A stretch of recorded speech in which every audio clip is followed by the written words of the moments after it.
This is AV SuperFriends Off the Rails, an almost regularly scheduled open discussion on audio and video in higher education. We'll sound off about our most brilliant ideas, our dumbest mistakes, and everything in between. And because this conversation will almost certainly go off the rails at some point, we'll end up covering just about everything else. And now, the AV SuperFriends.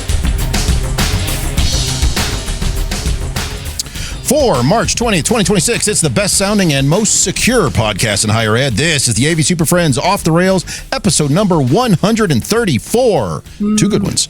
Broadcasting live at the exact moment day and night finally agree on something. This is the spring equinox edition of AV SuperFriends. The sun is rising, the semester is dragging, and somewhere on campus, an unsecured AV device is still begging to be adopted by the nearest unmanaged switch. So lock down your ports and add one to all your passwords. We're talking network security today. I'm Chris Dector. You're tuned in for their Friday afternoon podcast adventure.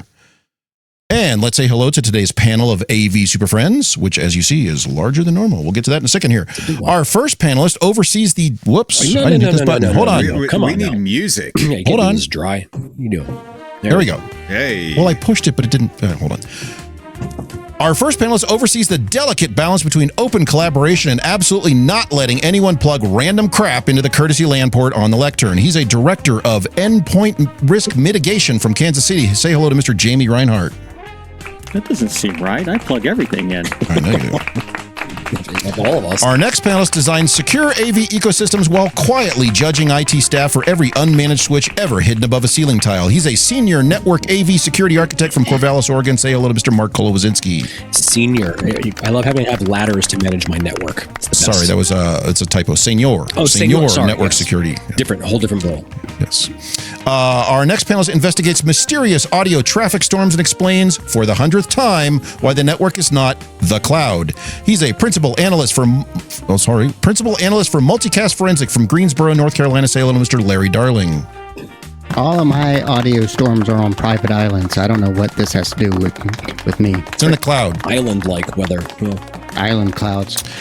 Our next panelist leads enterprise strategy for protecting classroom technology from malware, misconfiguration, and faculty who somehow have admin privileges. He's a vice president for Zero Trust Infrastructure from Bowling Green, Kentucky. Say hello to Mr. Justin Rexing. I'm also running Network Island, so super secure, zero trust. Perfect. You guys. And we're joined by some special guest panelists. Our first guest panelist is brought in whenever a campus decides the only truly secure AV system is one nobody can actually use. He's a senior manager for air-gapped educational operations from Indianapolis. Say hello to Mr. Doug Schaefer. It's audio, Doug. You got to say something. Oh, hi. Sorry. Hey, Doug. You can tell I'm Theater here. of the mind. Yes. He was just being super secure. Yeah, super secure. He's very secure there. There's also live video, so people are looking at you. Yeah, yeah. Our next guest panelist is dedicated to minimizing every possible vulnerability, including unsecured touch panels and that one projector that is still on the publicly accessible network. He's a director of AV threat reduction from Northern Virginia. Say hello to Mr. Colin Birney. Hello. I reduce all the threats by force. And our final special guest panelist focuses on protecting campuses from the terrifying intersection of enterprise networking, outdated AV control systems, and hardware that still uses admin as the password. He's a distinguished fellow in cyber physical defense from New York. Say hello, Mr. Frank Padikkala. Hey, how's it going? Ooh, look at this. And the song? Look at that. Look at that For having timing. 3 extra guests, Wow. we got through that very fast. I was pushing because I was worried about that song crapping We had a out. So. rehearsal yesterday. Did we? I didn't. Yeah, on the live run through, this went just fine. So, so on today's show, we're going to discuss AV network security and the lack of AV network security. But first, a little bit of housekeeping. So if you're listening to this as a recorded MP3, remember, we do stream live on Fridays at about 3:15 Eastern or 12:15 Pacific, or whenever Larry remembers which authenticator app is his two-factor to join the show. You can join us live for that on YouTube, LinkedIn, Twitter, or where the packets are mostly clean, the opinions are barely filtered, and the firewall is really more of a suggestion. And if you can't join us live, please keep your connection persistent. You can follow the AV SuperFriends on Twitter, LinkedIn, YouTube, and Blue Sky. You can share the show with your coworkers, your campus IT folks, your least secure vendor, and that one department still using the same password for every computer. Spread the word like an unpatched vulnerability. We'd appreciate it. Of course, if you'd like to support the show, please consider donating. Your contributions help us to keep the signal strong, our nonsense encrypted, and the content flowing like suspicious traffic from an unknown foreign IP that somehow shows up every now and then. This spring, clean out your closets, rotate your credentials, and for the love of all that is holy, please do not cross the VLANs. And finally, while you're listening to us on YouTube, Spotify, Apple Podcasts, or any other platform you're getting this, please rate and review us. Your feedback helps us grow and reach more listeners. Thank you for your support. We couldn't do this without you. Ta-da! Ooh, look at that! Right That's fancy. there. Fancy. Where'd we get Is that, those? is that mean Multi-dollar somebody operation. subscribe to us? Yeah. No, I'm just trying to find a button. So, It's purely stolen. all right. And now I'm going to shoehorn this in because for those of you who missed the last episode, here's 60 seconds of what you missed. Jamie, give me that other slate. A full minute? If you missed the last episode of AV SuperFriends Off the Rails, we did the hard work of discussing AV cybersecurity, design drawings, and the uniquely infuriating art of campus departments buying random gear and creating disasters for everyone else to clean up. It was the exact kind of episode people claim they want more of right before they skip it. We discussed AV trust and the fact that maybe, just maybe, leaving things plugged into the network for 15 to 20 years with Telnet hanging out is not a flawless long-term strategy. Then we wandered into schematics, CAD, napkin sketches, one-off room designs, and the eternal question of where a real AV design actually starts, which, frankly, is more useful than 90% of the thought leadership floating around this industry. So, if you missed the last episode, congratulations. You passed up security problems, design arguments, and real-world AV pain in favor of whatever else you were doing, which was almost certainly less informative and somehow dumber. Go fix that. We'll wait. Who was that? Pretty spot Was on. that Al? Was that That's Al. That was Al, yeah. He does all our sounds voiceovers. different? It's more All spry. right. And now, because everyone's waited for it all week, Justin, you ready to sing along live? Get your pipes Do out. do. Here we go. Here we go. Do it. Yeah. Time for the news. So this week's article comes to us from EdSurge, which I gave our guest panelists the better part of 4 seconds to read, but sorry about that. It happens. Planning. So basically, the article is about a program dealing with K-12 kids, but getting them kind of trained up in cybersecurity while they're in high school, so they kind of hit the job market ready to jump right in. It focuses on kind of partnership with AV industry or with IT industry manufacturers to try to get that, so they get real world training, real world hands on, and basically sets these kids up for success right out of the gate. So for those of you who did skim the article, thoughts? I think it's the right direction. Absolutely. I would love to see the content because I bet you it's probably not incredibly relevant, but awareness precedes control. It's something. It's a step in the right direction. That's my take. Well, the one thing I did like about what they were doing, where they were partnering with employers to develop the content, and it was constantly evolving, because that's, in my history of working with computer science students, that's one of the complaints I always hear is they're being taught stuff that's no longer relevant in the real world. The closer you can get that gap, I feel like the better off you are.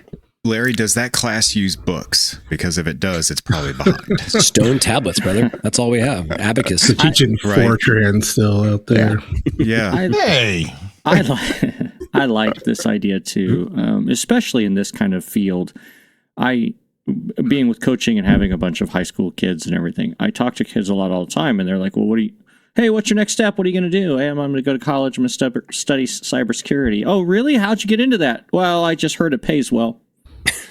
Well, hold on. I mean, they're not wrong. But, Well, Well, it may not. Isn't that the number one incentive for everything? Yeah. well, it is. It's like, but I feel like, sometimes we tailor that like, well, I'm going to be a doctor. No, I'm not. I hate biology, right? You know that by the end of high school that you're not doctor material. You're not whatever it is. But You can be a doctor in a lot of different things, though. I don't know. I think in this, I like this because it is kind of that that merger, like trade schools. Yeah, it's very tactical.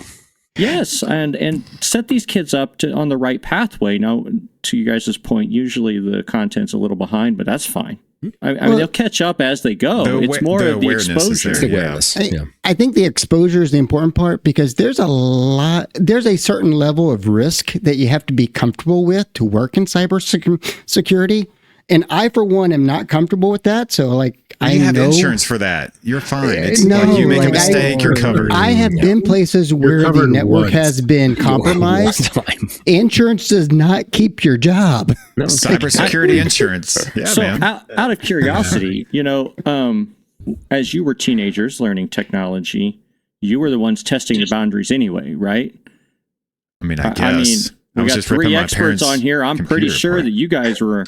I might have been the guy putting the blue screen of death as the screensaver on all the lab computers so we didn't have to have class because the teacher didn't know how to do it, right? That might have been this guy.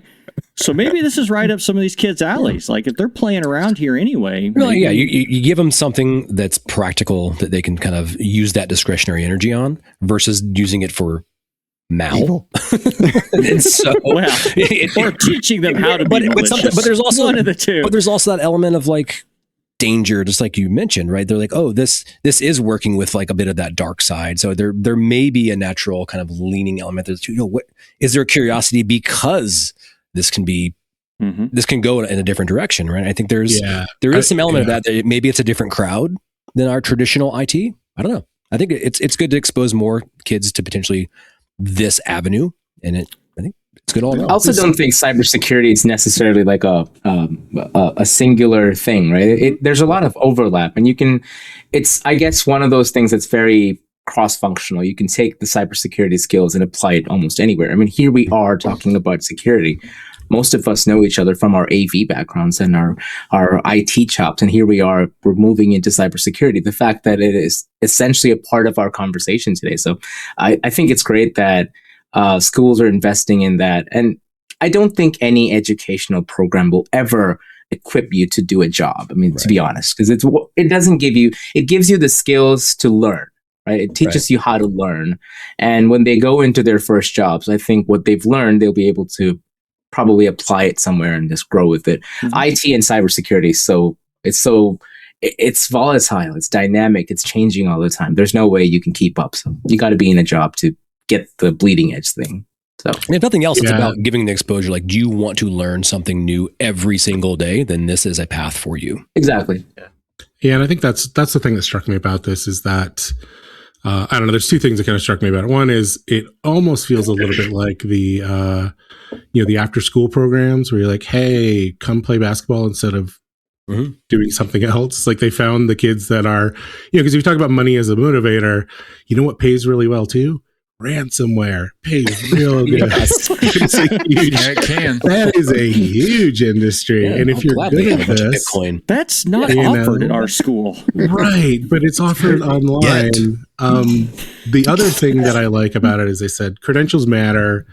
Mm-hmm. They only tell part of the story. And I like that because it sounds like this program is giving people, it's like, yeah, you can go get a, CISSP or, Security Plus or whatever. You can get those certifications, but unless you've actually sat down and dealt with this, that's an issue. And I'm hoping that this gives them a couple years of experience, because the thing that we found is that, like every tech industry, there are about 50% too many entry-level people for entry-level jobs and about 90% too few for any level above that. Like if you can break through that 3-year barrier, suddenly you just have jobs aplenty. And so if they can kind of get them to do that little hop out of that entry level piece, that is a valuable, that's valuable. And I think that that's the issue with what we're dealing with in the industry, is that we have to figure out how to get people past entry level, because you're going to get burnout and disappointed and frustrated because no one wants to hire you. And we talk to people, AV in general, it's like we talk to people all the time that they're trying to get their first AV job. And even though there's this huge need, everyone wants an installer who already knows something. They don't have to reinvent and rebuild. I think any level of experience is good experience, right? And so getting people and getting them curious and not making it seem like the first thing you need for success is to go past this massive exam somewhere, right? Like that's not going to get a workforce that's ready to go. So show them a path to immediate placement and get them moving as fast as possible. Yep. I also like the premise, at least, of giving people exposure to cybersecurity without the stress, right? Like teaching people about it as a discipline and like being able to learn some of the skills, but not immediately be also, stressed out all the time about securing an environment that's your responsibility to take care of. I think that's a good way to kind of ease people into it a little bit, because some of that anxiety sometimes comes from lack of education. So having the knowledge and then being able to kind of deal with the real world problems afterwards, it feels like it's the right order. So I hope that works out. I think that'd be really cool. Yep. Or if nothing else, this is going to generate an entire cadre of awesome hackers who just exactly start getting into all our systems, and which will then in turn create another training profile for more. Yeah, I mean, it's the cycle of life. I love it. Yeah, the AV equipment will be first on their list. It's the easiest. Yeah. This security or this certificate expired 10 years ago. It's great. Speaking of, isn't that what we're talking about today? Maybe we are, but first, just wait a minute. We got to pay some bills. We're going to take a quick break. Jamie's going to go find that other thing, and then we'll come back and we're going to talk with Doug and Frank and Colin about how we can fix this mess. Hopefully, maybe, possibly. It's like a 30-year plan. We're good. Yeah, 50-year. Do plan. it. All right. The AV Super Friends are supported by Computer Comforts, and they've got a brand new product hitting the lineup. Last year, CCI's Evolve Lectern was a big hit. A push-button power table combined with a super flexible AV cabinet. But let's be honest, not every room needs 24 units of rack space. Shocking, I know. And that's where the new AV Hub comes in. It's a lighter, more space-efficient solution for classrooms that still need real AV infrastructure.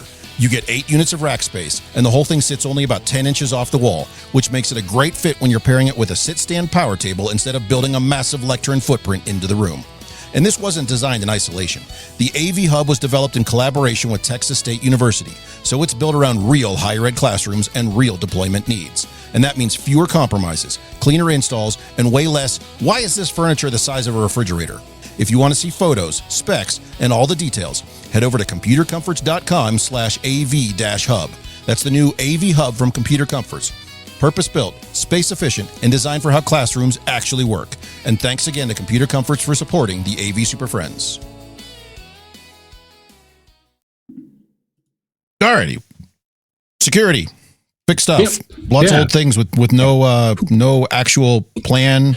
And no provisions, no capability. Good show, guys. Good show, yeah. So who are these gentlemen on this show with us, Chris? Joined by 3 people right up here. So Colin, Doug, and Frank. We teased this 2 weeks ago, about the announcement about AV Trust, and you guys came a couple weeks ago. You announced the AV Trust as a nonprofit to kind of get the industry moving forward to at least, hey, you guys all need to be pointing in the same direction about securing your stuff, because we want all the stuff on the network. We want our single panes of glass. We want all the monitoring. I'm just plugging a cable into the wall and walking away. And let's be honest, I don't have any plans to touch, replace, maintain, or configure that device for 15 years. Correct. Which is not a good place to be. So I'm kind of curious. What? Let me finish. So finish. So yeah, I'll throw it to you guys. Why don't you give us a quick overview of AV Trust, kind of how it came to be and kind of your plan, and then we've got a whole list of topics except for Justin, who couldn't wait. Justin, what? No, I was just making comments to interrupt. He's Just making grunting noises. Excited. Yeah. I'm thrilled that you already talked about us. That's pretty exciting. We can. Well, we did it Well, deliberately. when you guys dropped the press release, I think all of us went to our back channel. We're like, "Holy cow, what is this?" Yeah. We actually know these guys, and they're talking about things that are important. So we thought, hey, it's good show fodder. Let's bring them on, because we've said it all individually, but we're not experts. I mean, I guess my first question is, you all realize how big this mountain is to climb, right? I mean, I'm pretty sure you ain't no mountain high enough. So how? Yeah, you probably recognize that. How did you get this started? Why are you doing this? Not we. You're doing the hard work. I got fished. I had no idea what I was saying. So I'll give the history on this, because this has been bothering me for a while. Like, security as a topic has been frustrating, and like anything in the industry, I think if you want to find a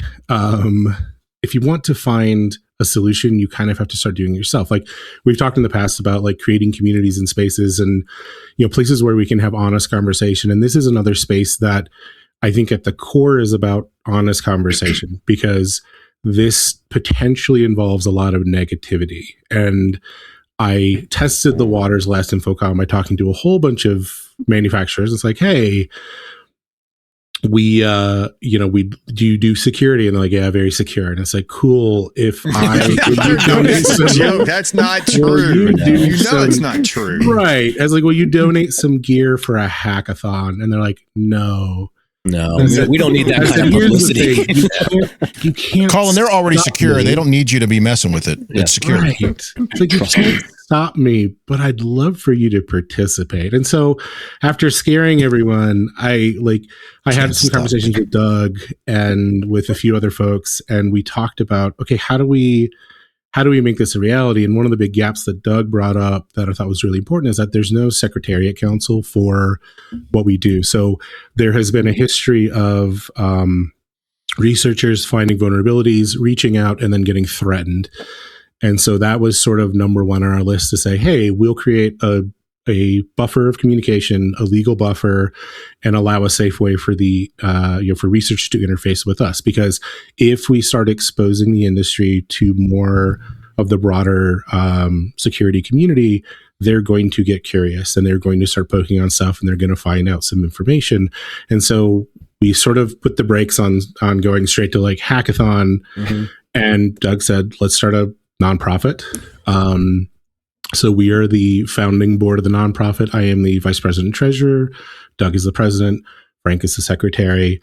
And so that's sort of how this was born, is like, well, we need some way to funnel people into something, and we're still figuring this out. I think we have some good plans and we have some good people joining in, but this really needs to be a collaborative effort or it's not going to work. And so, thankfully with that press release, we've gotten a lot of manufacturers reaching out to us. We've had a lot of individuals reaching out saying, oh, finally someone doing this. I'm still working. There's a few key security folks I'd really like to be involved who are like hardcore IoT security researchers that we would like to have on board.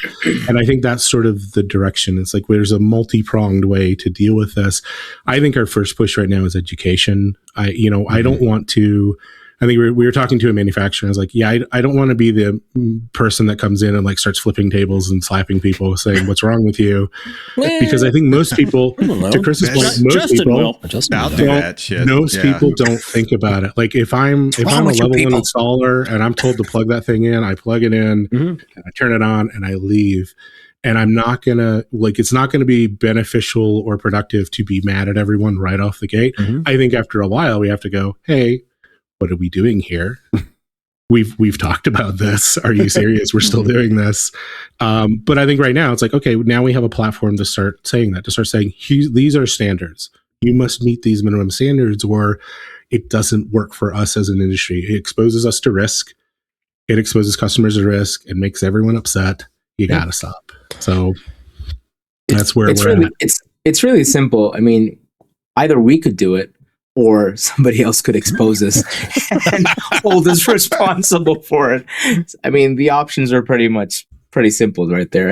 And I think all of us, Colin, Doug, and myself, I've spent a better part of my career just talking about security. My background is in cybersecurity.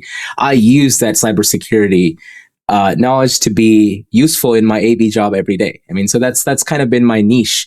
And when this came along, I was like all in. And the reason is like, education is very important, but I want to start this off by saying we're not the doom and gloom people, right? Security never has to be painful. Yeah. It doesn't have to be challenging. There's a better way to do it. And the reason why anything is challenging is lack of awareness, and most importantly, lack of the language and how to speak it and how to communicate security. Mm-hmm. The fact of the matter is, I feel AV has come a long way. I mean, there's a lot of people who are doing security practices, but just don't know what they're doing. They changed their password. The thing is, security as an industry has existed for a long time, probably longer than AV in itself. And what it has done is given us plenty of standards, plenty of ways of communicating these things. And the hope is that we can kind of make this popular, make it common knowledge. I mean, AV needs to be integrated with security. The next generation of integrators, the next generation of manufacturers, the next generation of AV designers need to have a security first mindset. And that's the way it is. As long as you plan on existing on a shared infrastructure, As long as you're not going to pull like your own cables. Network islands. That didn't exist. I don't know who. It's my pet peeve. Like when I hear island, I don't think there's ever been an island. There's no such thing as an island. Yes. I'm sorry. Yes. An island. Oh, that's a whole nother show. There's a whole other show. Jamie and Mark are on Frank's team. Yes.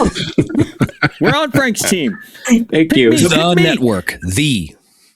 Yes. Yeah. I think like we've kind of defaulted to a very simple way of approaching AV deployments by saying, yeah, we're isolated, we're segregated. And you go into network teams and say, hey, can I have a VLAN that has 50 devices? You have no idea the challenges involved with some of these things and how security operates and how networking teams operate. And so what do? You're antagonizing the people who you're supposed to be friends with, right? And then I think there's an entire group of people, I think the AV's IT argument that was like, I guess every day in the Twitter spheres for a long time. Is so old at this point. I mean, I know, but the thing is, we try to paint ourselves as something we're not. Yes, AV is all about the experiences. Yes, AV is all about the visual and the experiential impact that we give. But at the end of the day, are you saying that we don't need electricity, or do we not need the infrastructure? Do we not need the resources? Yeah, and we have to play by their rules, right? You can create your own rules. By saying, I'll bring my own switch and I'll create my own network, you're saying, I will do this whole thing by myself. And they're like, no, you can't, because you're in my space. You're in my building. You're in my facility. And that's basically what security has become. And we're hoping that by creating a space where people can come in and contribute and build that next standard future of AV, we'll give people the voice to do that. And that's practically the hope behind this nonprofit. And I know there's people that are listening right now, their blood is just like boiling. Sure. And because there's like the path of getting something done versus the path of getting something done correctly.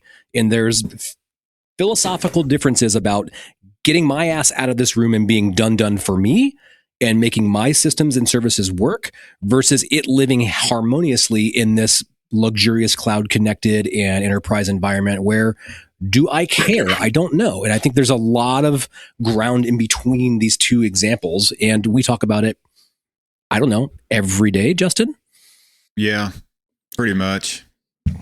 My biggest question is, we all understand, how Windows and Apple and all these big companies deal with security and their challenges with it. And they have teams of I don't know, you guys know more than I do, thousands of people dealing with security on their whatever. That's a secure number, sir. Yeah. So disclose that. how, I want to, At like, least logically two. speaking, It's like a guy in a basement somewhere. how do these small manufacturers that are all making these products that live on the network have a security team each in their house? Because we all understand that it changes daily, right? We all talked about that. So producing a product with firmware X and then not releasing another firmware for 6 months. So are we expecting these people to release updates weekly, daily? Like, what is your thoughts on the long term here and how this is actually achievable?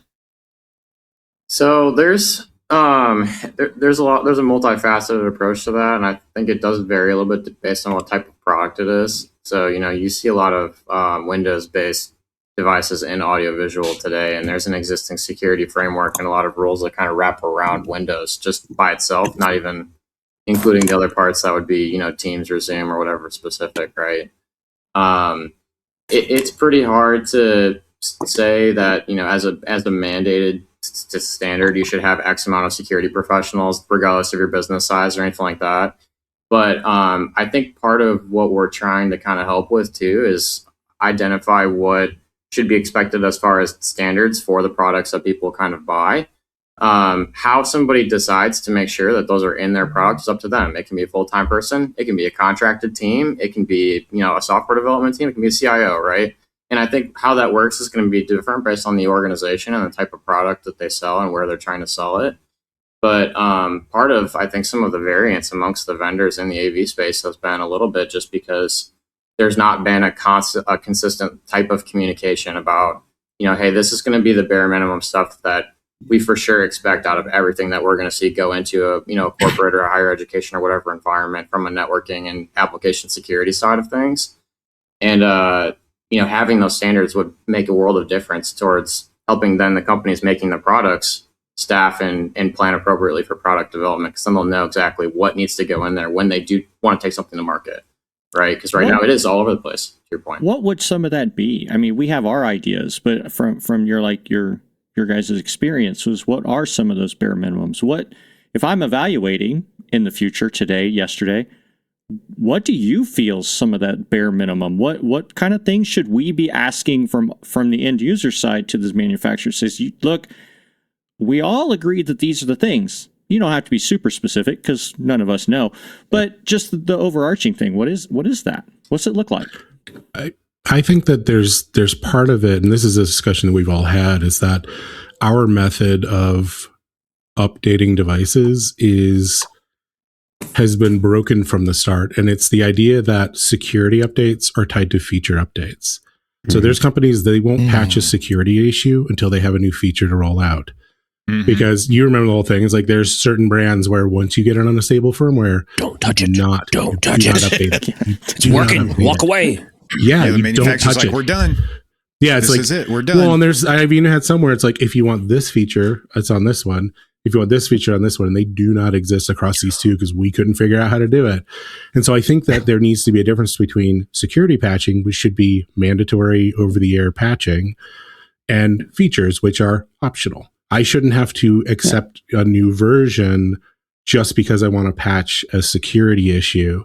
And I think that's a big thing that customers can be asked for, to be like, hey, you need to separate these two things.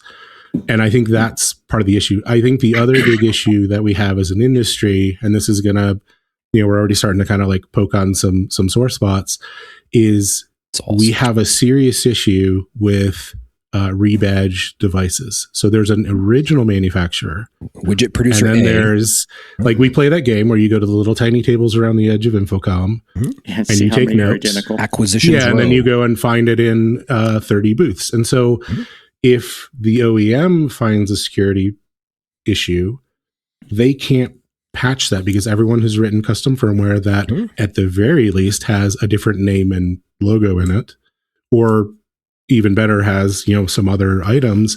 But it means that there's this long, complicated process of communicating through.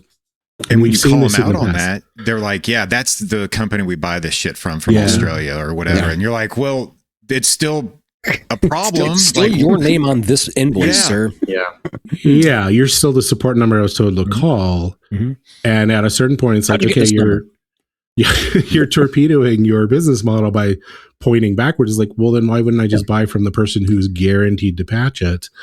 And I think that's a big issue. And these are things that I think are important discussions to have. And I'm hoping that this is part of what we're talking about, is to say, okay, why don't we start pushing on these points in a little more serious manner?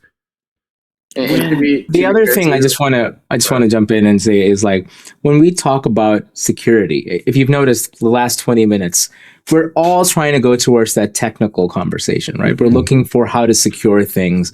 The fact of the matter is, security never starts from a technical conversation. Security starts from a pure non-technical documentation. My favorite security term, and I love using this, is a risk profile. What's a risk profile?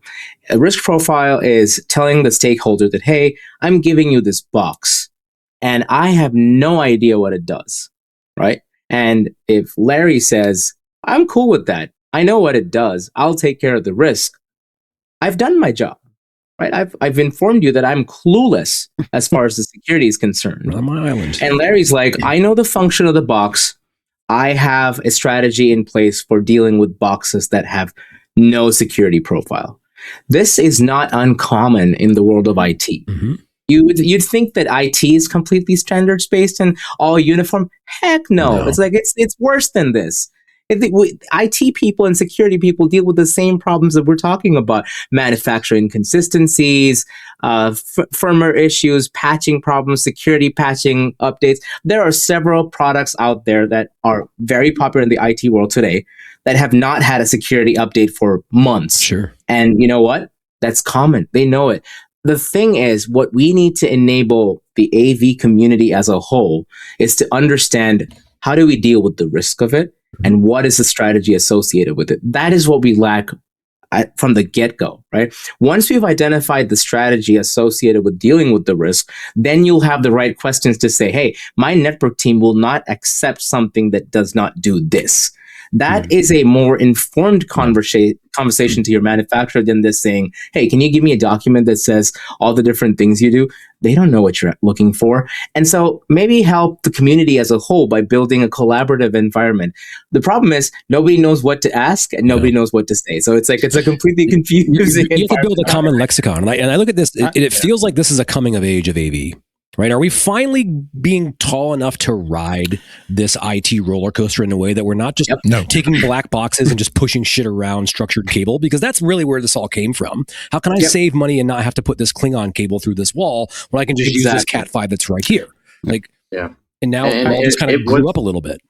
It was cheaper for a lot of people to kind of basically put the blinders on and say, hey, you know what? I'm going to not care about that right now because I can put this in a closet and not look at it, and Network Island only do this part, right? And to Frank's point, the whole premise about communication is called security by obscurity, and something that's a big problem in AV is like stuff is secured by basically not having information available about it.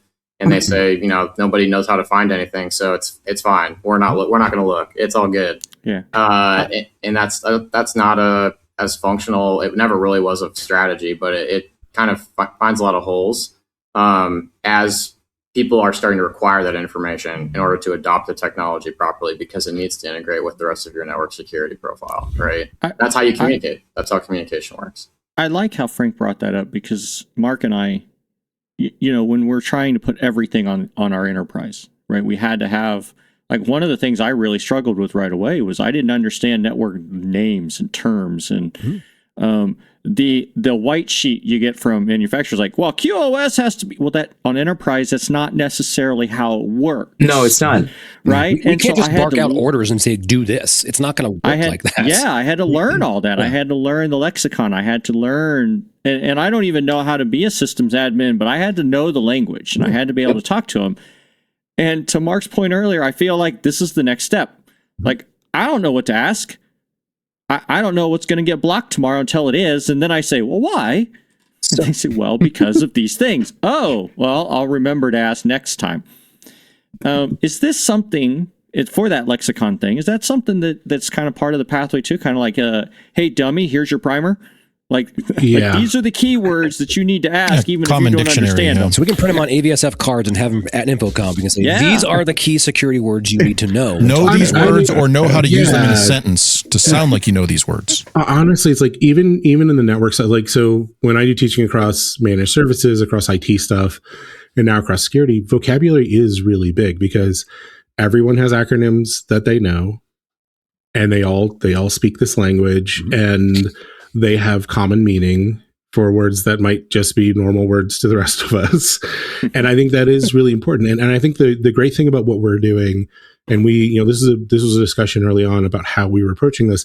We don't want to create, we don't want to baby the AV people and say, oh, we're special. No. We run IoT devices, which are the most miserable, hateful devices you could possibly put on a network. And once we accept that, we go, okay, there's a framework for containing this threat.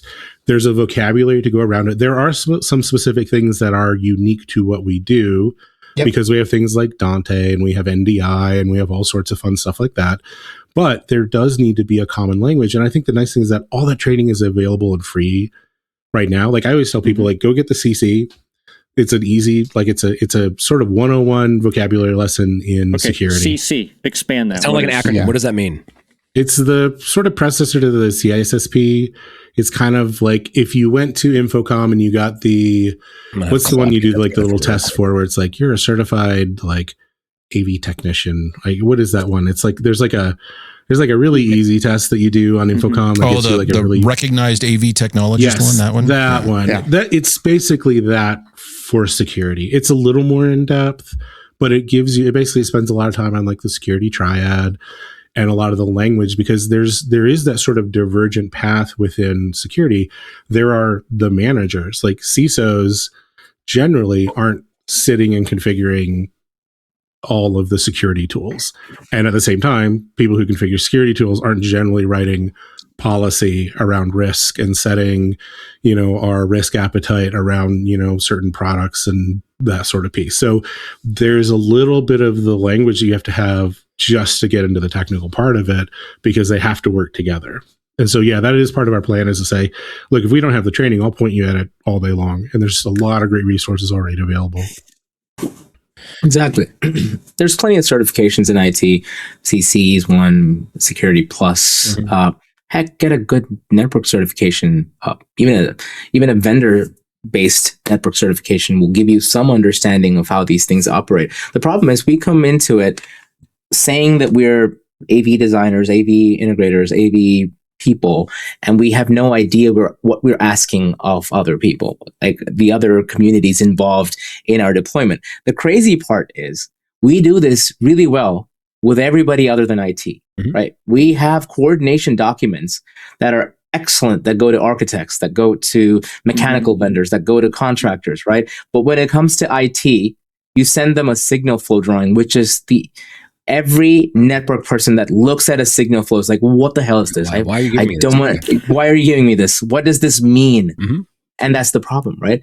We've stopped somewhere along the way saying this is not my job. I don't know why. So but I think it is our there's job. a lot of animosity still that's built up over the years, right? There is. So I think a lot of us, we put things on, I'm going to use their network, right? So here that is, and then we get the sense we're going to go talk to network security group today, and everybody's like, okay, you got your cheat sheet, have the lingo right, because it's like unlocking an API. Like if you don't have the correct code words, it's done. They're like, you don't even know what the fuck you're talking about. I'm not talking to you. And they shut down also just as well as we do. Like, they use their acronym, we don't know what it is, and that's it. It's over. And also, you get one shot to authenticate. In reality, when you're communicating with a network group or security group, you as a AV professional, any of us, don't make these things. We're not making these boxes. And so we're relying on the manufacturer's documentation. And so we conjure that up. We call our reps. We're like, do you have anything else? Because this is shit. I need some more information. They send you some more stuff that's like closed up in the back room that they're not going to let out. And you give that to the network group and they're like, none of this makes any sense. You're an idiot. Right. We're like, so it starts with the manufacturers, really, and it flows from there. You That's can the reality the of biggest Toronto whatever thing in the world and give them that, and they're going to say this is an immature product.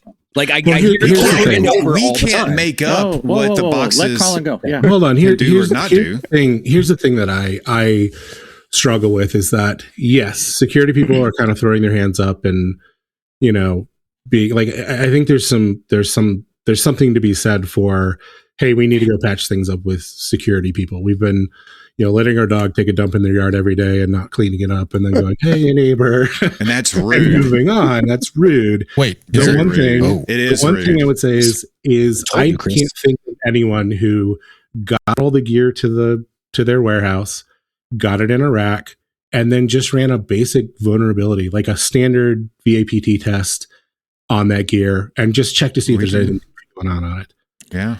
Right. And so if a security says, hey, okay, cool. Did you, have you done your basics? Like, did you at least check it out and make sure it's not goofy or weird? And you go, I don't know what you're talking about. Where I'm just going to throw it on your network. It's like, cool. So now I have to do it while it's on my production network. Well, we've been burned on this. So we'll lab it up or whatever one time. Yeah, that's great. Oh, this thing. Now that's the other thing is the scale of this. So we lab it up. Let's say it's a manufacturer X model Y. We're like, okay, well, it passed. There's no documentation that it says it's using Telnet, and you buy them. And then, part of our practice is, we have to have the security group scan our devices when they do end up on our network, because sometimes they do. I joke about network islands a lot, but it's whatever. Yeah. And then all of a sudden they have this new firmware, and then there's this new thing exposed, and now we look like idiots again because the security team caught it. Like, why didn't you catch this? Well, I'm not scanning every system that I have because we don't have the personnel to do that. And it kind of goes back to resources too. It's a game. Cyclical thing that just never ends, it seems. But I think that understanding who's responsible, if you know that you're kind of responsible because you're going to allow that firmware to go on, but giving them a heads up, being like, hey, we're going to be pushing some new firmware, just so you know. Well, you don't even know. You buy the product and it came with it, and you're like, I didn't read every manual every time I buy a product. It's like the one I tested. Firmware. Yeah, the one I tested came with version 2.0, and here we are. I mean, I'll let you in on a secret. I don't think all the manufacturers read it either. They put it out. Exactly. That's my point, There's Frank. probably there's probably one person or two or a small group of people who understand that 60-page white paper. You're probably getting it from a rep. They've seen 2 pages on it.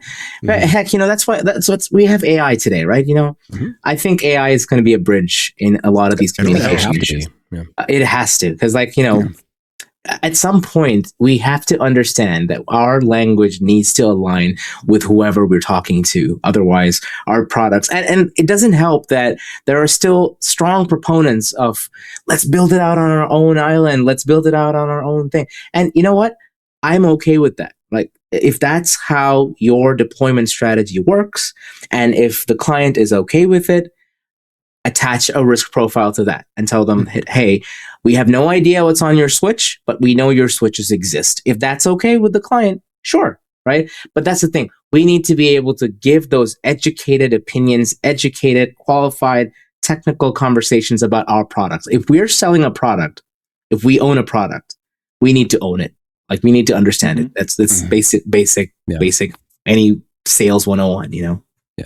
So I'm curious about how we go beyond this black box strategy, because as we look forward, I for one believe that it becomes less about the black boxes, right? And when we start throwing in things like cloud and service delivery from that, that is a whole different layer of this cake that I can tell right now from my recent interactions with all these monitoring companies and the manufacturers they're tying up to. I believe the industry is way out over its skis on a lot of things right now. And I don't know how they're going to pull things back, because right now they're trying to figure out how to monetize things faster than they can even support them. Yeah. And I think one of the things I was going to ask on, I think it dovetails here, Mark, under your question, is that I've heard Colin say several times, IoT. The only thing that my people, security people, hate the term more than AV is IoT. But IoT, Same. Because of the Internet of Things, right? That's just connected to the cloud. Now, I agree. Posture. I think we are moving, to Mark's point, we are moving to an IoT. We are moving to a cloud persistence. We are moving to a true Internet of Things, whether or not they'd move audio, video, something else. So I was interested. I was going to ask similar to Colin, like, you keep saying IoT, which I agree with, but that brings all these other challenges to what Mark said. Mm-hmm. How do we merge that? How do we take it from the Trons to the cloud? It's not just to have an account and you're provisioned and you're paying your thousands of dollars a month. Boy, everything's good. It's like, no. There's so much more to this story. I think this is a little bit, this is a challenge for even the IT folks, because, removing AV from the conversation, the area of IoT security is honestly kind of a new space for a lot of people by itself, right?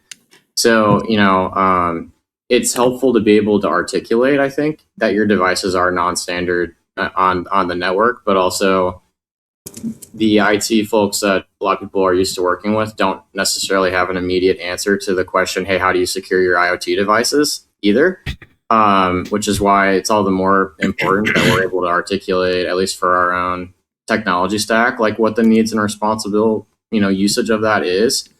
I agree with the being out over our skis thing. History kind of usually shows that there's a little bit of a rubber band effect at some point when that starts to bite us in the butt. And that was the journey. That was the journey and the experience when we started to venture onto the network in the first place, with a couple of things about application security and functions on networking protocols and stuff like that. So I don't know what that catalyst is going to be, but supply demand situation. If people are looking for more features for maturation of their devices, then usually there's a lot of stuff that happens to catch up when it needs to happen. Usually there's a little bit of a punishment first. So I think we all have CISOs or some version of that on our campus. And I've had some recent conversations, and a lot of the belief is it's not the traditional vector of attack. It's not from an actor who's going to come into our network. The calls are going to come from inside of the house. It's going to be something that's here that's going to call out and invite in what's going on. Probably those stuff. high school students we And just so talked about earlier. that's a different traditional posture than like your normal security. And I think just the volume of stuff that we have makes them look at us a little bit different. Like, you have a lot of stuff that can potentially communicate to the cloud stuff in which we have no control over. Well, not only that, we we know. have a lot of stuff, and this is a very, very real concern, is that anymore, like we're getting a little bit deeper into like some of the major issues and the things that like give me stress, is that it is entirely possible, because it has been caught numerous times already, for a device to record information locally, wait for an opportunity to open up, a window to open up, and then exfiltrate that data out. And when you have devices that are sitting and listening to private conversations, privileged conversations, I can set a device to be like, hey, look for the CEO of this company. When you see that dude's face, you start recording that audio, transcribe it to text, hide that text somewhere encrypted, and next time there's a little call out, send that out, and maybe we'll learn something. And that's the kind of thing that we are especially dangerous, not just because we are an attack vector that exists and is kind of forgotten about, but we are also capable of doing a lot more damage because of what we can bring in. Like, you've seen what's happened with the flock cameras. Their credibility is absolutely destroyed right now. And you watch the videos, I was like, it's so easy to get into a flock camera and just watch what's going on.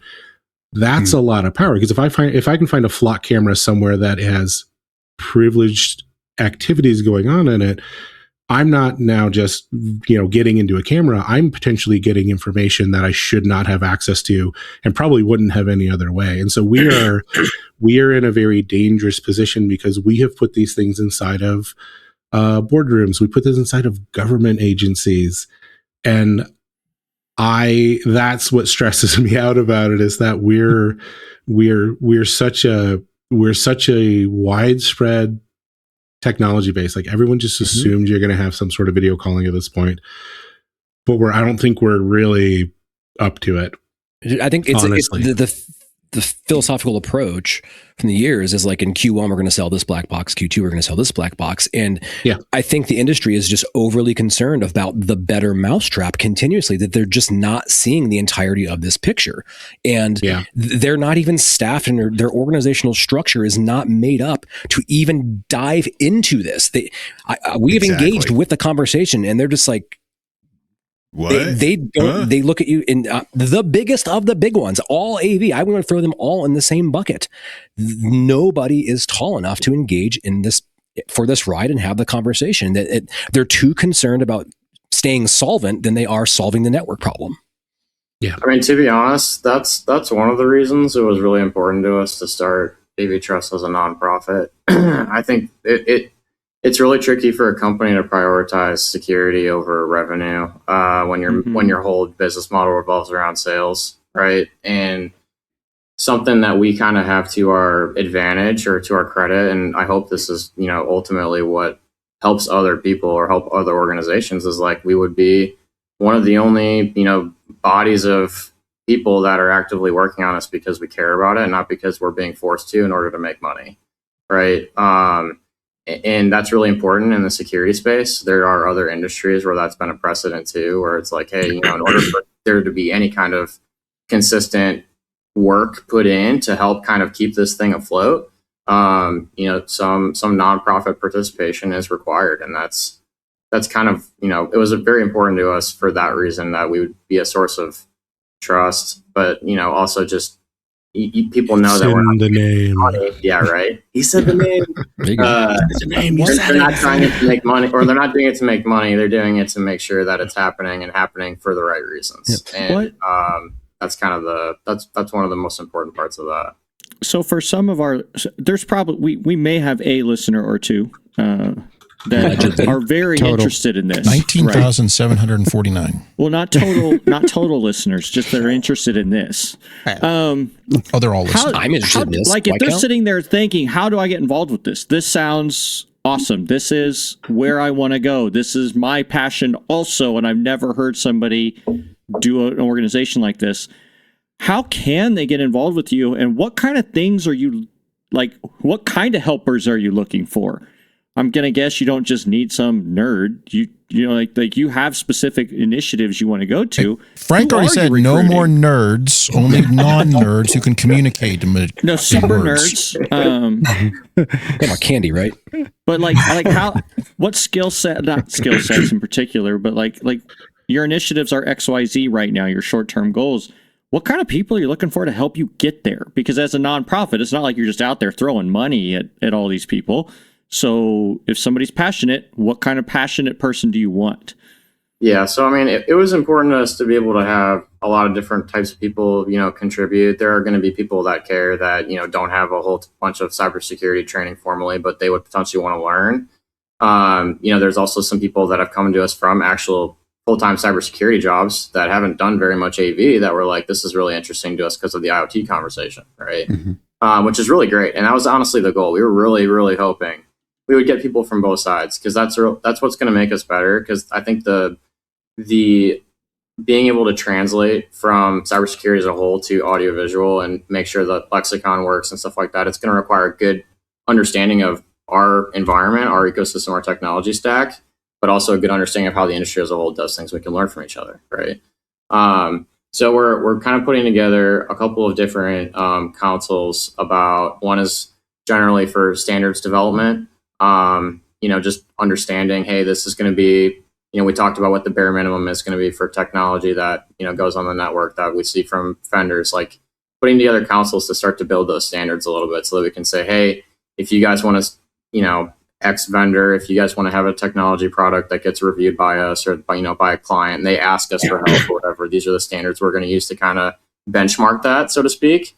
And kind of start to put that together so that people can understand what that is and have a common understanding of like what the expectation is.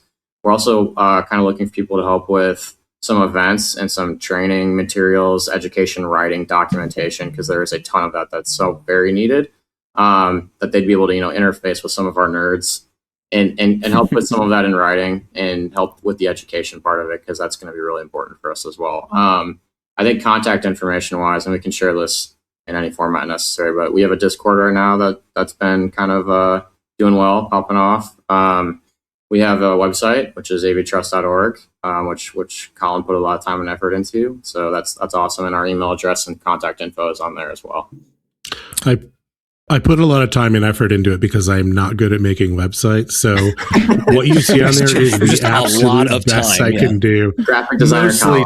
A lot of time and a lot of like, why doesn't this work? No, but yeah, I think the other thing too is like we do have the Secretariat Council that is meant to ingest any sort of security sides to it. I think too, it's like, yes, we're a nonprofit. Yes, we do need money. I think one of the things that some of the people that we need to interface with will not work for free, and I wouldn't expect them to. If I want to hire a security researcher to study a family of products, I need to be able to buy those products, pay for that person's time, and then present that information. I'd love to do that in partnership with someone so they can, put their name on it and we use it for marketing, whatever. But then it'll be freely available to everyone. That is a really important piece about what we talked about, is that there's not really membership. Like, people will be on councils, people will be sponsors, but everything we do, we want to be available. If we put on an event, we're going to record it, we're going to put it on for free, because it is better for all of us that information is available than to try and turn it into some sort of, incentive to give us money. I just want to get things out there. But we do, there is some money necessary to get into that, because I would like to pay researchers to just dive on stuff, send them a box full of stuff and say, hey, take this apart, look at the boards, tell me what components are on it, tell me what's going on. I'd love to, to that point, it's like when we talk about like, how do we get better with this? I don't think there is not currently a YouTube channel where someone gets AV gear and opens it up and looks at what's actually on there. And there's a famous picture that has gone around. Blocks us every time. The sticker, the warranty sticker. Warranty. There's that last screw, and you cannot get through it. It stops me every time. I'll just tell you. It's your deep conscience. No, but there's a famous picture of this converter box that is filled with USB to BNC converters, and then there's an Arduino and a Raspberry Pi, and it's in a chassis and it looks like a product, but you open it up and they just have stuffed a bunch of stuff in there, coded it together, put some nice interfaces on it, and shipped it out all day long. It's insane. So this is not from some. I will share Chris that is with already you. on it. He's like, I gonna got find this. it. Yeah. I think this is actually a really good chance for higher ed to, just like you mentioned before, to really dive in, because I think there is a level of importance of like third party in this, right? Where it's sometimes 100%. we're not going to be able to take the manufacturers and say, okay, they've done these things. Where when we're talking about large scale enterprise deployments that have mature security parts within their organization that can actually do this testing and do the reporting at scale, I think higher ed is perfectly positioned to do that. And I think that this is a great vertical to kind of start getting that word out. And if nothing else, like if you're listening to this now and you think you can contribute, you have to reach out to these guys to sounds like a thesis material to me. Well, That's what it sounds like. And especially since so many of our colleges are in the process of opening up cybersecurity centers and test hubs, like this sounds like a perfect partnership. So I had an oddball question. I agree. Yeah. And I think that would be a huge tool to even the manufacturers, because you got to look at it from their perspective too, right? What are they trying to solve? Because you have the entire spectrum in AV. We have people who just want the box and they don't care about any security, all the way up to government deployments that are ultimately there. It's the ultimate level. Yeah. So it's that entire spectrum. So our hope with AV Trust is that it becomes that information is crowdsourced and crowd-driven, and the community is able to push the industry forward together in saying, hey, this is what we need. And then once that baseline is set, I think it makes it easy on everyone. You know, there is no animosity here. The goal is to make sure that everybody plays to the same, tunes, and everybody's talking well and communicating. And eventually we have a more secure AV industry, which is what we need before we end up in the news as some box that caused the entire thing to crash. That's not an if, that's a win, right? Exactly. I'll tell you, I was a little terrified. This excites me because I was a little terrified earlier when you were like, nobody puts their stuff in a stack and just runs a security audit on it. I'm like, oh God, don't, just no. I don't want to know. Well, it's that ignorance is bliss, right? Yep. But I do need to know, and some of the reason is, and I can see why integrators and some manufacturers are like, well, that's a bottom dollar thing at that point, where, to everybody's point, like in higher ed, we're like, well, we can run these tests all day long, and we all have these enterprise systems, and we're not making money on these most of the time. So I've always said that higher ed will definitely lead the AV industry in setting the security standards.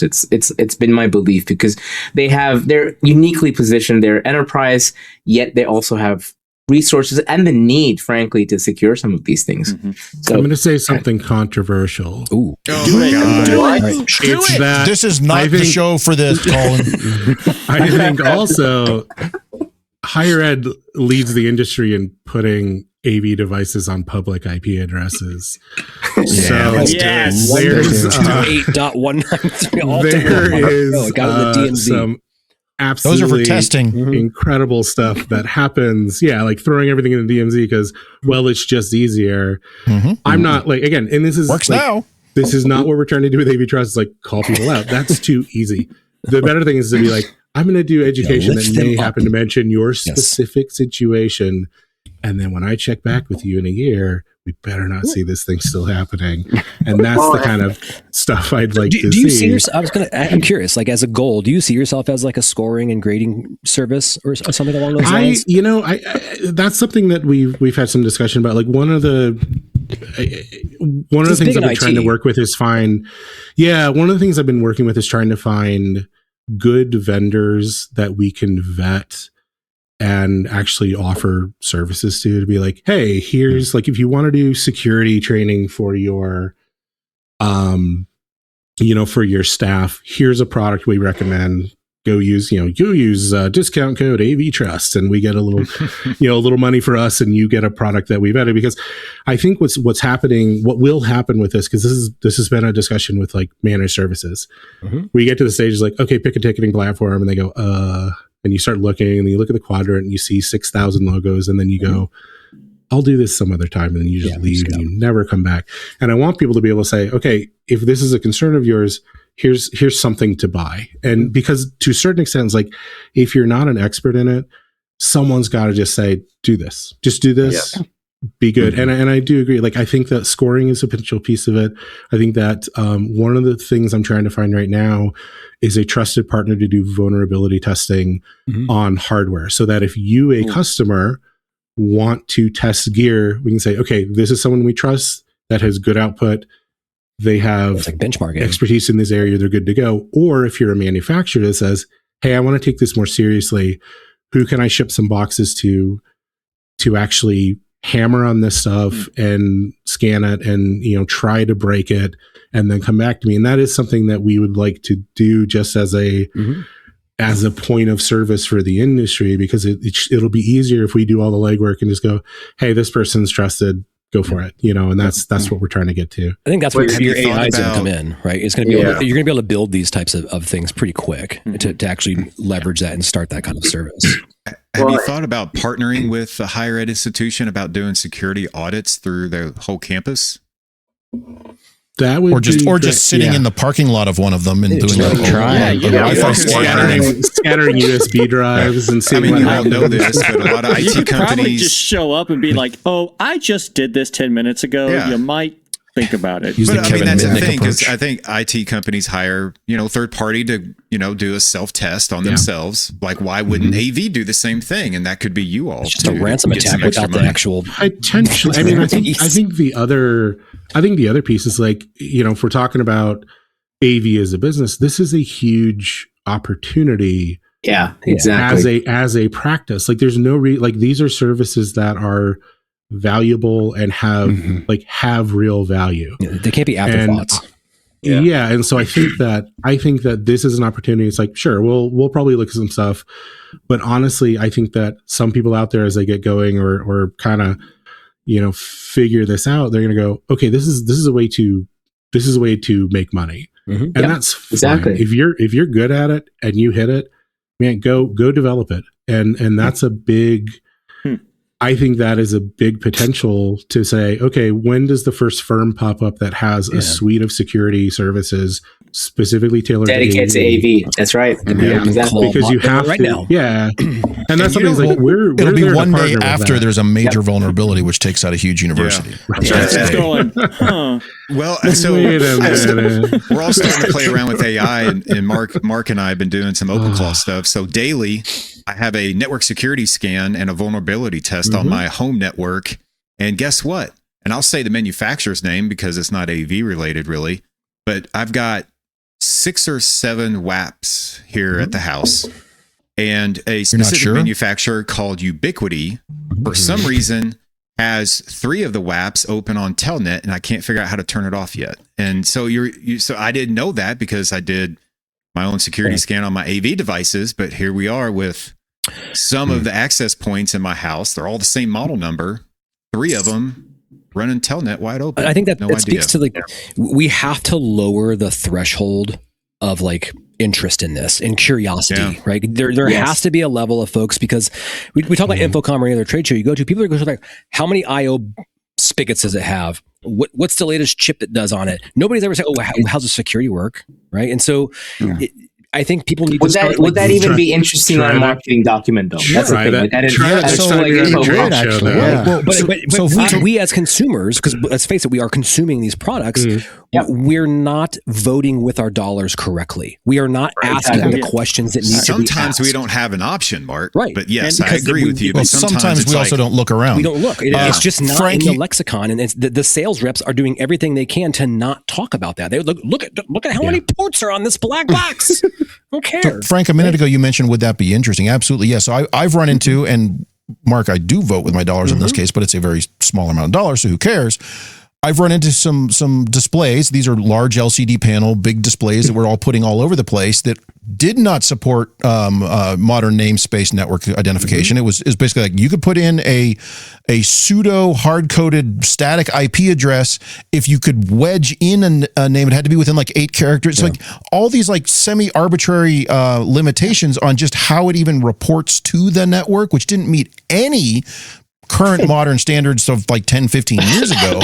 And to the point where when I went to buy another set of displays for another building, I did not buy from that brand because I didn't want to deal with their nonsense. And I'm currently dealing with that with another huge brand of displays that does projectors and displays and all sorts of stuff that has trouble with how their NICs report on the network. And I don't want to deal with that. So the next round, I'm not buying that brand of displays. Now, I didn't actually light them up and tell them that's why, but I think that's a valid feature set and a valid kind of, customer feedback to say, I can't use your stuff on my network because of X, Y, and Z. You don't meet the basic threshold. You don't meet the modern requirements. You don't meet whatever these, and there's such a low bar. It's so easy to kind of get across these things, but it's that same challenge of like, how do we get that across to manufacturers? And so I love that you guys are putting this together as a potential conduit to do that. Yeah, and also to Mark's point, maybe this helps us start to square that circle of most AV devices. Now, even if everything moves to the cloud, we're still going to have endpoints that are, a display or speakers or whatever that is, something that has to be in the physical space. I'm going to purchase that once. That is going to be good for 10, 12, 15 years. I'm not going to think about it again. Which means that thing never gets updated. It never gets refreshed. There's no firmware revs to it because let's be honest, it's a dumb device, a dumb endpoint that doesn't need, we talked about earlier, those security features may come with no logic. The security may come with feature updates, but that, a giant LCD panel is not going to get a feature update. Hopefully. Or older equipment that shit, like we're still rocking MPS 100s on our campus on right, and that's network. My point, because it still works. Crestron, patch my MPS 100. Yeah. So what's our conduit to the industry to say, you need to be more up to speed with this. We are interested in this, but you also have to go back to your monstrous back catalog of those 4 other companies you purchased over the last 10 years and either fix that stuff or give us some way to go in and disable things, or I'm taking it off the network and I'm building an island because that's the only way it'll work. So. Yeah, and I think the information. That's why the information is one of the most important parts of this, because it's not going to be affordable for everybody to just go throw away everything they bought and buy something else. So at minimum, we need to be able to say like, all right, well, we know that this one is not exactly great, but we know what it is doing and what it's not doing, and we can kind of respond appropriately. If it needs to be on its own segment, cool, we can make the changes we need to make, right? But that's not information that we've historically had publicly available. And that's why I think the information and the communication part is honestly the most important part of this for the short term, especially because then that's going to be what allows people to actually plan their hardware strategy around that for long term stuff. And I for one, I really like that the information part and the bringing it all together is there, because it is an intimidating thing to people who aren't used to it. So I personally, it's like it seems big and scary. And I keep putting off learning more about it. But if you can give me a baby's first step, or these are what to look for, then all of a sudden it's not a scary conversation. It is not how did I learn that this was insecure? Well, somebody else told me I couldn't have it anymore. Yeah. Usually my CISO. But I like this. I like that you guys are trying to go to baby's first step and take it to a higher level and be that intermediary. I'm kind of excited for this. I hope that like you guys, like they're all listening to the show, our 20,000 listeners, and 22,614. And they all call you. We get some real good experts, and they're throwing cash at you. I really hope that this goes, because I'm looking forward to somebody being kind of that centralized force to bring us all together and start having that conversation without boxing gloves. Not to put you on the spot. Fair, not fighting. You're not going to have to commit to this, but I would really love a cheat sheet pre-Infocom. Oh. Yeah. Asking for a friend, just saying. I will give you all of Chris's time to put that together. Go ahead. If you guys can focus on 2 things, the cheat sheet, the common dictionary, know these terms and what they mean so you can start speaking the language and build from there. Colin, like you said, there's a lot of certs out there and things you can kind of build towards, but that first step. The other thing is, I think if you guys build this common framework for like communicating security issues, both directions, like from manufacturers down to end users, because God knows some of them are terrible at it and others just don't do it. And then also the same direction. Hey, we're seeing this weird kind of thing on our network. How do we get in touch with the right people at some of these manufacturers and other organizations and whatnot to kind of start communicating? So like some sort of framework to go both directions on like centralizing and communicating some of this stuff in that kind of, like you said, kind of like we're going to legally like protect you, pull you back one step so you're removed slightly from that. You're not going to get hammered about it. But at the same time, this is important stuff to be able to communicate. If you can do those two things, I think you guys are going to be in a great place to be. By the way, and if you haven't for conversation, and that's where we want to be. Yeah, and if you haven't look at the EDUCAUSE HECVAT as a potential model, because it is a very wide range. If you haven't looked at that, it's free. If not, I'll dig it down on the same copy. Have awareness of the HECVAT. Somebody on each university campus has awareness of it. Probably not the right person, but it's a comprehensive kind of like vendor evaluation thing for how you do updates, how you do security, how you maintain your security posture on things, how you maintain your software, all sorts of stuff. It's very wide ranging, but it's a framework you could use as a model to kind of like, I mean, it's very comprehensive, but you could use it as like, how do we even just communicate some of this stuff? So good starting point. Yeah, I think it's a fantastic starting point. Look at that, steal from the best, keep doing all those things. They spend all the time on it. Why not just take that? So no, and I agree, and I think that's an important thing to realize, that this is already a mature practice for a lot of people, and I don't want us to come in like, I feel like the old way of doing things would have been like, okay, in order to be more secure, we're going to create a new proprietary network port. We need a new standard. We need a new connector, and you'll know that if you plug into it, and you have to get a special switch, it's an 8P7 tool. Yeah, it's like we can't keep doing that. It's like we have this stuff in place, and it also, like, I think it'll sort of clear a lot of the how do I say this? It'll clear up a lot of the opacity we have right now with hardware specifically, because I struggle to have those conversations, because there are companies that are manufacturers that do not have a factory. They're a marketing company that will mail you a box. And that is something that I don't particularly care for. And I think that a lot of customers don't know any better, because the branding's really nice and it comes in a good box and everything's logoed and it's good to go. But I think that there's an obscurity there. And the people that are doing their own work, like, I don't think it's necessarily bad to OEM something, but you have to do it in a way that inspires some trust. Not that feels like you're trying to obscure where it's going. Like, that's always the game. Like, every time a new product comes out, you run over to Alibaba and you see which picture matches it and what their unit cost is.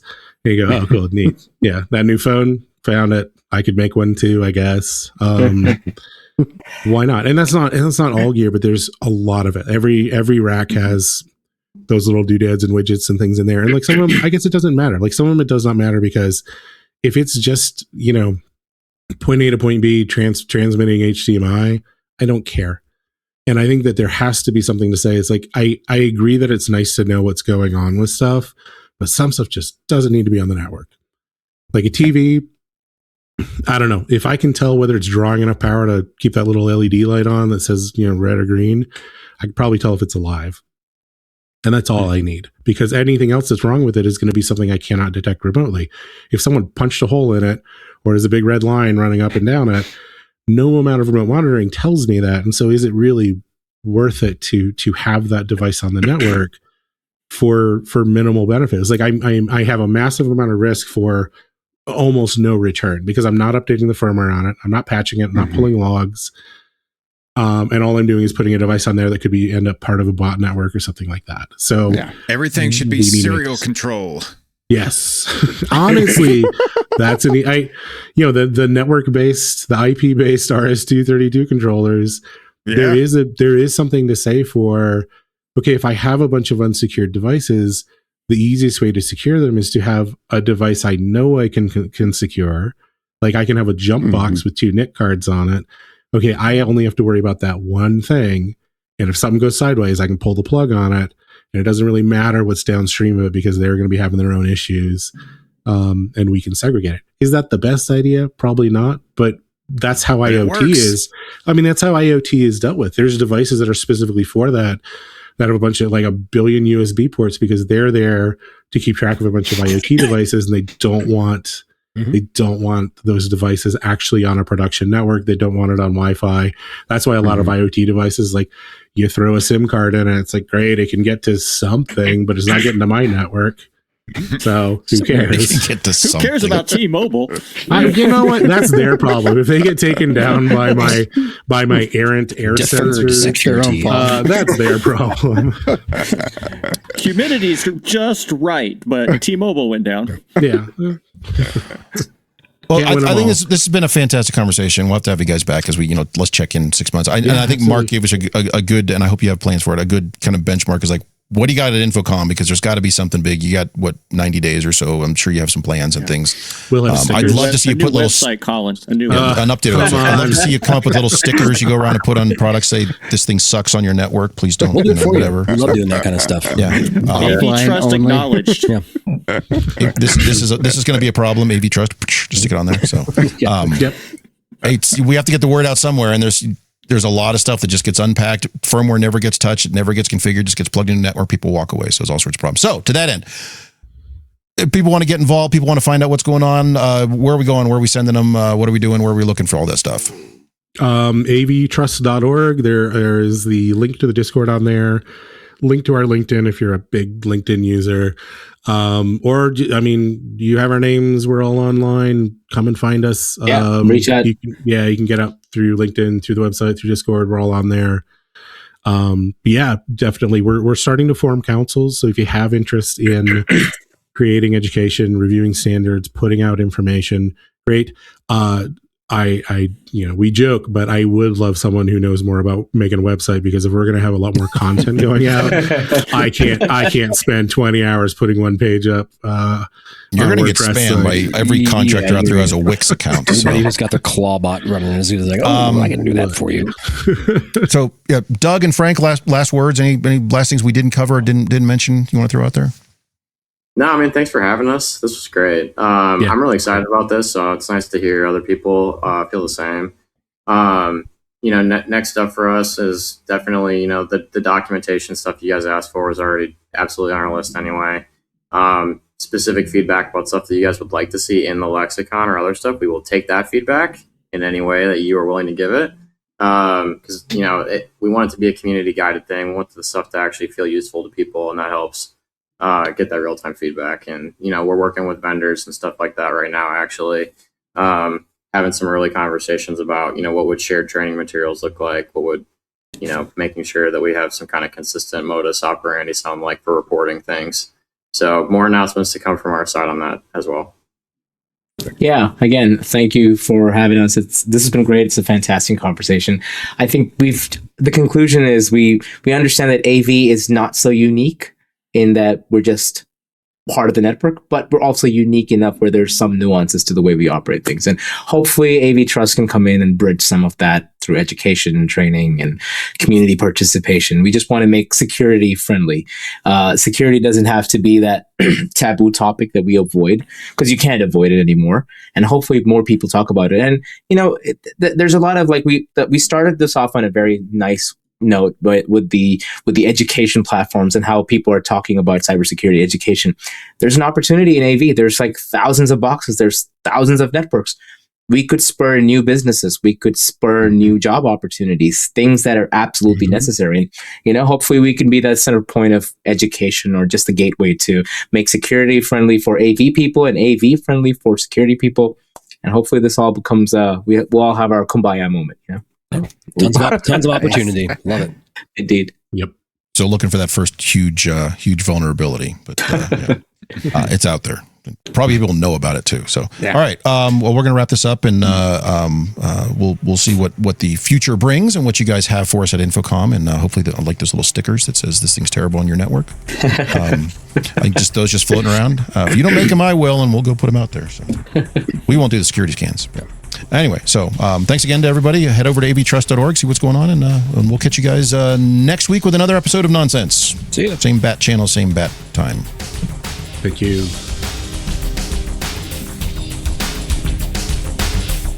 Well, we've managed to ruin yet another episode of AV Super Friends Off the Rails. You can contact us with questions, topic ideas, or general complaints at mailbag@avsuperfriends.com. If you complain loud enough, we might just invite you on the show. Nice work, everyone. Sharp broadcast. Really good. Everyone on the floor as well. Best, really best a lot of hustle. sounding I liked podcast. The opinions expressed by the AV Super Friends are solely those of the individuals and do not represent their respective institutions, organizations, companies, or clients. Hello, anyone?